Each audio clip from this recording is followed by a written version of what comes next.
Man, Let me put it on record. Okay, how you doing? yeah, good man. How are you? Yeah, I'm good. I'm good myself. So right now, Dave, you are fifth ranked cruiserweight in the world in the WBO and IBF. What do you feel has brought you this far, and what would you say the reason you've got all the success is? What's brought me this far? I guess it's just fighting the right fights. You got to just. I mean, people say that boxing is a lonely sport, but man, you need so much organization around it. You need people getting the right fights, putting up the right money, to make the fights happen, getting the guys who are ranked where you want to be ranked in the world rankings, and what plan that you've made to get either WBO, IBF, WBC, WBA, whatever you're going for. You're picking out those guys and you're making that happen. But Mm, I think personally, like what I've done so well in this country, like my coach Isaac Peach, he's really put a lot on the line himself personally to like make my fights happen. He's put up his own money to get guys like I fought Bam Bam. Um, he was ranked, he had fought twice for a world title and we got him into our country. And, we had a backer who pulled out a week before the fight. They're supposed to put up money and my coach put up his own money. So, you got to have a bit of balls. You got to have some, people in your corner who've got the balls too, to really back you and see a future for you and put the money behind you to get there. Because 18-0 is quite a big feat. Are you proud of the achievement? Yeah, man. Like, it's yeah, I am. I'd have to say, getting the 20-0 would be cool, but I mean, in the end, it doesn't really matter. Anyone can make a record out of fighting bums, some guys end up with like really cool records, but I mean, I think all of that's kind of becoming less and less meaningful now that people have got BoxRec and they can see the records of the guys that you've been fighting. So, and which is a good thing, really. Like, it also means that if you've got a loss, but people can go on BoxRec and say, oh, that loss was to someone who's really good, that it's, you can still kind of salvage a good career out of it. So, Dave, do you have a date for your next fight?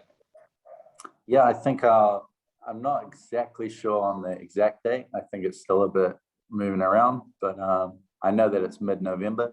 I think the 17th of November. But I'm just sort of nursing a bit of a Achilles injury at the moment. I blew my Achilles out, so I got that reattached. But I've apart from not being able to drive, as soon as I could drive again, I was back in the gym, sitting on a box, punching a bag. So yeah, the mending's going well. Yeah. Okay, so obviously you're probably trying to line yourself up for a title shot in your next few fights. How do you feel you would match up with the current champs like Okolie, Breedis? How do you feel? Well, like, any camp, you got to get the right sparring partners. You got to, come up with the right kind of plan and camp for that person. And, I've done it before. I'm sure I can do it again. I'm sort of comfortable with taller guys, big hitters. I back my boxing and I back my strength for being able to fight, at this level. So, I mean, anything can happen in the boxing ring. And yeah, no, I'm feeling good about it, but I'm not thinking too much about it right now. It's more just the next guy. Yeah, you don't really think about the future beyond your next fight. So if you win the title, what do you see in your future? Do you see unification, move up to heavyweight? What would you like to do if you won a belt? I mean, like, heavyweight is where most cruisers go, just to make some money out of the career. I've been doing this 16 years now, so to get paid for it would be nice. But I'm just sort of like, a lot of what people see with the problem of boxing at the moment is that there's too many titles, there's too much protection of your thing, and I want to just look back on a career where I fought good guys. I like fighting. crowds want to see that again. That's why people are flocking to the UFC, because they make the fights happen. And if we want to really resurrect boxing and keep it the dominant combat sport, we got to kind of change that culture, and it's going to come from the fighters. They got to be willing to fight, and that's what I'm like. If I get a good heavyweight matchup, I'll take it. So, do you consider yourself a big cruiserweight? Are you average size? What would you say? I'd say I'm probably average. I'm around 6'3". You got guys like Okolie who are, was he 6'6"? Yeah, he's proper, like unnatural for the Yeah. weight class. Yeah. But I mean, what you're seeing kind of in the cruiserweights is that, a lot of these guys are around 6'1", 6'2". Breedis isn't that tall.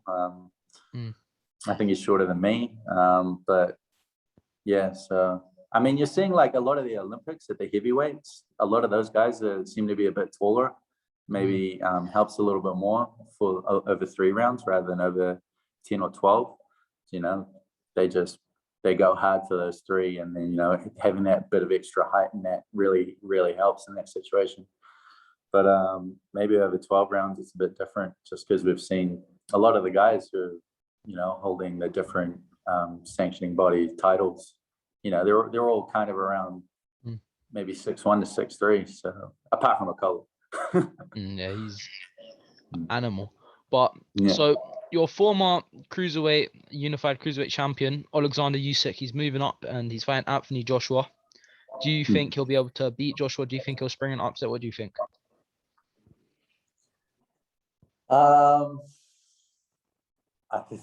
That's a real hard one. I feel like in my gut, no. I feel like that's probably a bridge too far for him.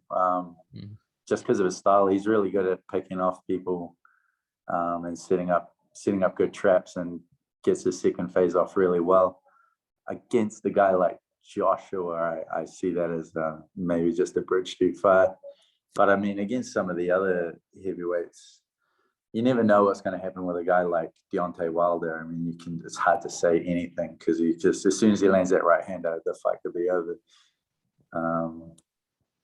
But yeah, that's just my gut feeling. But who knows, man? I mean, like, no one knows better than the fighter himself what he's got in his gut, what he's got planned out. So it's always one that I'm wary of saying, if a fighter can or not. It's totally up to him and his plans.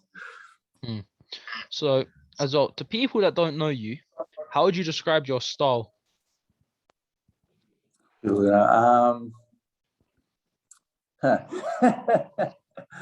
That's a good question. I guess you end up doing just what you do so long you kind of forget. But I'd say, like, I like to think of myself at least as an all-rounder. I got a bit of boxing, I got a bit of power. Not so much the one punch power, but I think I can overwhelm people with my work rate. And yeah. Well, you're 18, and I think you're 18-0, and you've got 10 knockouts. So obviously you have a higher knockout percentage than you have decision. So obviously you do have some power. You're good at breaking opponents down, getting them out of there. And your record as well, this is what I respect about you. This is why I want to interview you. Recently, you have not been fighting like bums, if you know what I'm saying. You've been fighting people winning records. Say they'll be like 17-3, or they'll have just 1 loss and like 18 wins. You're doing it right, man.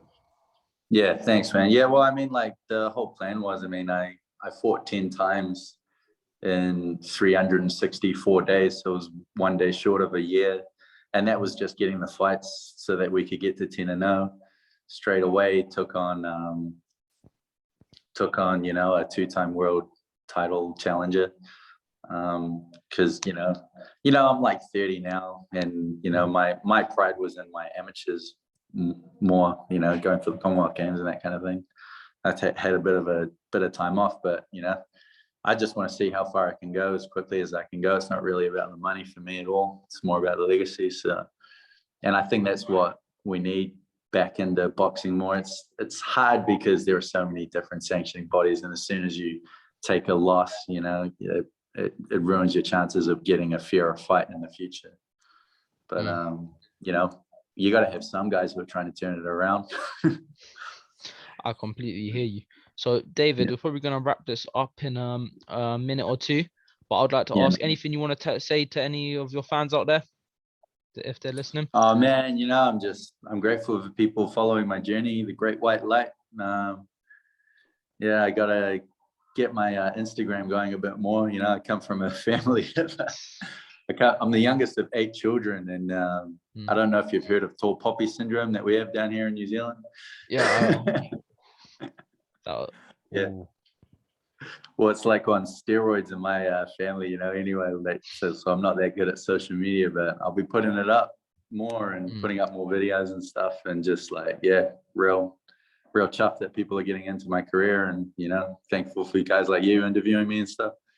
It's all right, mate. Anytime. Mm. Hopefully we can have you after you get a win.